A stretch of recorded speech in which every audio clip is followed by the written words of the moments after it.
Jesus, the Good Shepherd, says, "My sheep listen to my voice. I know them, and they follow me." This is traditionally called Good Shepherd Sunday. And we're not only called to listen to the voice of the Good Shepherd, we're called to be good shepherds. We're speaking with the voice of the Good Shepherd to others. Each of us is not only a sheep, but we're also being shepherds to others. This Jesus, who is the way, the truth, and the life, calls us to act like that. We have to come to know the truth and speak the truth with the voice of Christ. We defend the truth. We defend our own freedoms. We defend the freedoms of others. Last week, a draft of the Supreme Court decision was leaked that would overturn Roe versus Wade. Roe versus Wade was a bad decision. Legal scholars far and wide call Roe a terrible decision, not only because it would have allowed unlimited abortion through 9 months of pregnancy, it was a terrible constitutional law. There is no right to abortion in the U.S. Constitution. There's no such thing as a penumbra, a shadow of the Constitution, allowing a right to privacy so that one could kill one's own unborn child. To be clear, overturning Roe versus Wade does not end abortion. It kicks the question back to the states. And each state then will have to have its own laws to regulate abortion. Each citizen, you and I, will be responsible. We have to elect good legislators who will act uprightly and justly. Until now, there was very little we could do. Now there is something that we can do, and we have to choose good legislators, and we have to hold them accountable. Every voter will have a duty to speak and to act and to vote.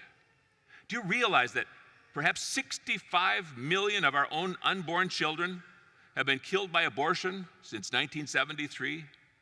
That's more than have died from cancer, more than died from heart disease, more that died under Stalin, more that died in the Holocaust, and this happening in the land of the free and the home of the brave. The leaking of this decision is what happens in a banana republic.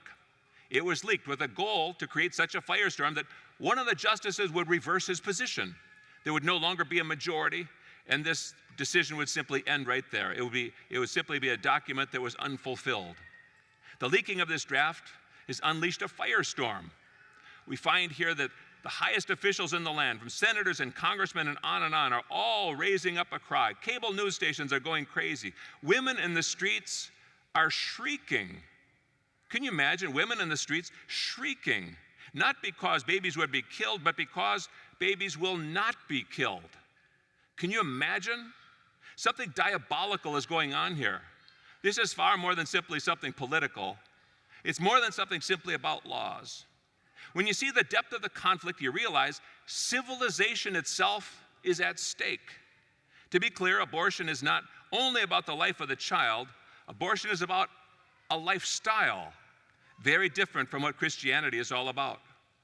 Not so very long ago, Americans thought the good life consisted in loving God and country, loving marriage and family, hard work to develop yourself to be the best you could be. People found meaning in those deeper things and purposes of life. They kept their selfish desires in check. They rejoiced together in marriage and in the deeper happiness that comes from working together, staying together, and raising a family. But a new lifestyle, very different from a Christian lifestyle, came into being in the 1960s and 70s. Pleasure seeking seemed to be the most common purpose of life. Promiscuity became the norm. People hoped for true love, but they made divorce easy to get. It seemed everyone was seeking self-sexual gratification. So when the homosexuals wanted to justify their own sins, how could anyone object? And so we find the rise of the homosexual movement. Pornography exploded everywhere. The Supreme Court even suggested that everyone could define their own meaning of existence. Imagine that. So why not gay marriage? Why not transgender? We were being decoupled from the natural law, that our bodies would even tell us anything about ourselves. Abortion is really a fellow traveler with contraception. All these evils are the flowering of a deeper problem that Pope John Paul called the contraceptive mentality. With the advent of the pill in 1960, the sexual revolution took off. And the attitude was, I want these pleasures, and I want no consequences to flow from them. But since contraception often fails, babies come into being. Remember, by definition, any baby conceived while contracepting is unwanted. So abortion became the necessary backup, the escape plan, because the lifestyle choices we've made are, we want these pleasures.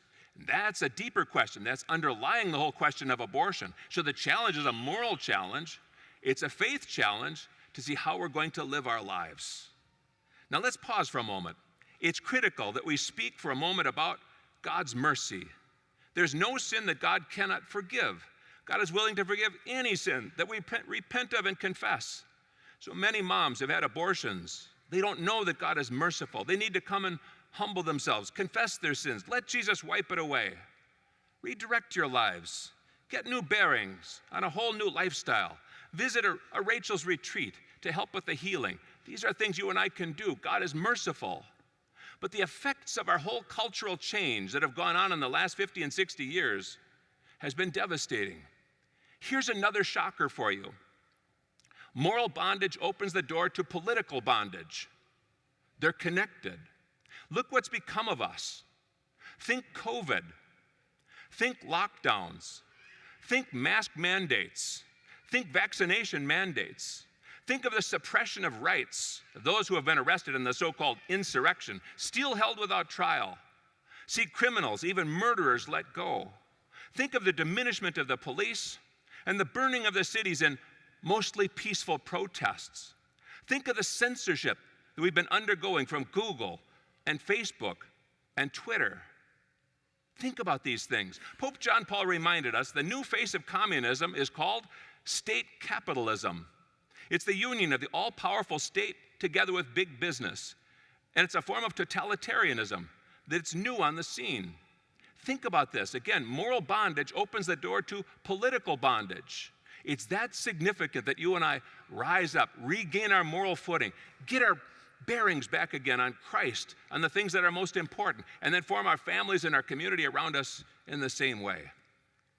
Now remember, there's good news for us if this potential end of Roe v. Wade becomes official, but it's a beginning, not an end. It will require political action on a state-by-state basis to overturn laws allowing abortion. But even more, it's a wake-up call to all Americans to examine their conscience and see if the lifestyle we've been pursuing as a culture is really the answer. Has this pursuit of pleasure brought us deep and lasting happiness, stable family and country? Now is the time to pray, and now is the time to act.